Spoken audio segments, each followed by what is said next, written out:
we can start with a timeline. Essentially, President Biden had talks with President Putin of Russia already. Phone calls are done. Now we've got this step where we're actually sending the Secretary of State to Ukraine now in Germany to meet with foreign leaders there.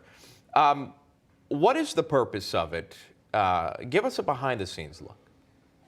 Okay, so here's the real problem, is that the die was cast on this months and months and months ago when the Biden administration decided to let the Russians go ahead with a gas pipeline into Europe, into Germany. Russia now controls the energy market in Europe. Something like 50% of all energy in all the European countries comes from Russia, oil and natural gas. As a result of that, Russia can turn to the Europeans and say, don't you dare criticize us. Don't you dare do anything to support Ukraine, particularly nothing militarily, or we'll shut off your energy. And this is coming in the middle of the winter when energy prices in Europe have doubled over what they were last year. So the Biden administration is in a box, and they painted themselves in the box, and they've hammered the nails right through the walls. And that's because of a whole issue of energy. Sean, there's a really important number to remember, $80 a barrel. If oil is above $80 a barrel, Russia is rich. If oil is below $80 a barrel, Russia can't afford to pay its military. It can't afford to pay for its government. It can't afford to pay for anything. Oil a year ago was $40 a barrel. Today, it's over $80 a barrel. So Russia holds all the cards. Why? Because they hold the energy whip hand over all of Europe. I always say, follow the money. Always comes down to the money. But at the same time, a bipartisan group of senators are headed that way. As you see on your screen, want to visit Ukraine, Secretary of State. We don't know the exact details of Antony Blinken, what he's going to do there.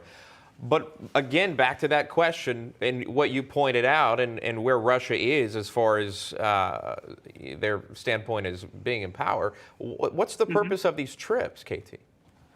Well, I mean, I think everybody's looking for a diplomatic solution. Nobody wants to go to war over Ukraine. Probably not even the Russians want to go to war over Ukraine. My worry is that the leverage that we had over the Russians, we've now given up. Here's what the Russians are smart about. And I think we're looking almost for an excuse. The Russians realize if they send those tanks that you're showing, if they send those tanks across the border, that forces the European countries, the Americans, the whole world to not only condemn Russia, but maybe take really strong economic sanctions against Russia. Russia doesn't want that to happen. So what are they doing? Cyber attacks. Cyber attacks are notoriously difficult to trace the origin of. They're doing false flag operations. They may foment an incident on the border of Ukraine and claim that it was the Ukrainians who did it, the Ukrainians who can't support and protect the people on the border. So I think the Russians are looking for a whole lot of things that fall just below that threshold of foreseen action. Because, as I said in the beginning, the Europeans don't really want to do anything that's going to hurt their energy supply from Russia. Well, going to what you said, Pentagon Press Secretary John Kirby says U.S. intelligence believes Russia plans for a false flag operation as a pretext possibly to invade Ukraine. Kremlin denied it.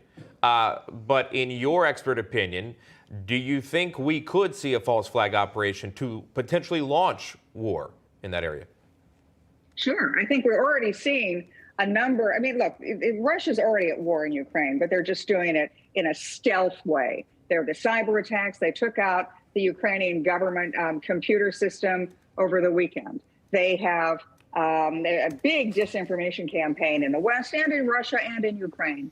But the false flag operation is something the Russians have done before. They did it with the country of Georgia in 2008. They've done it in previous incidents that they've had throughout Russian Soviet history. And there's a very large ethnic Russian population in southeastern Ukraine. So the Russians come in, they cause problems there, and then they announce, well, the Ukrainian government can't protect Russian-speaking people. We have to do it for them. So I don't think Russia invades all of Ukraine. I don't think you're going to see them in Kiev tomorrow afternoon. But I do think that in the next 6 weeks, they're going to provoke an incident on southeastern border of Ukraine and Russia. Yeah, interesting time. We'll continue to follow that. Always great to get your analysis, KT. Good to see you. Thanks, Sean. KT McFarland. Good to see you.